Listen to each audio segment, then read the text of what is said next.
This week, President Obama will renew his push to pass a health care reform bill, a plan experts say would cost more than $1 trillion. We're going to take you right now to Washington, D.C.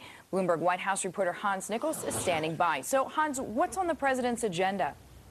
Oh, health care. Expect specifics. Expect the White House to weigh in a little more heavily this week, but don't expect an answer to the big question, and that is how much is this going to cost, and how much, and where will Congress find the revenue streams for it?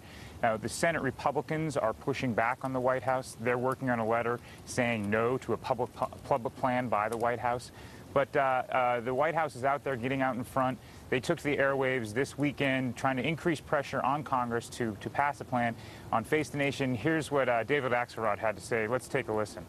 Everyone should be interested in health care reform. Health care costs are crushing families, crushing businesses, and ultimately it'll crush the federal budget. As we've seen, these costs are growing way above the rate of inflation and have been for a very long time. So we need health reform. I think the American people know we need it, and I would hope people in both parties would get together.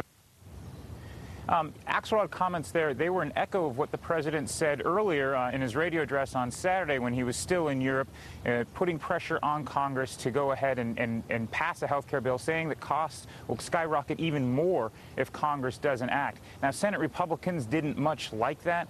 They thought that was a little bit too much pressure on them from the White House, from Obama when he was traveling there in Europe. Senator Grassley, normally a nice, gentle Iowa farm boy, he went ahead and Twittered with his tweet. He piqued the White House, and he said basically back off from you got a lot of nerve from to the president being there in Paris sightseeing and telling Congress to get down to work. Eric, back to you.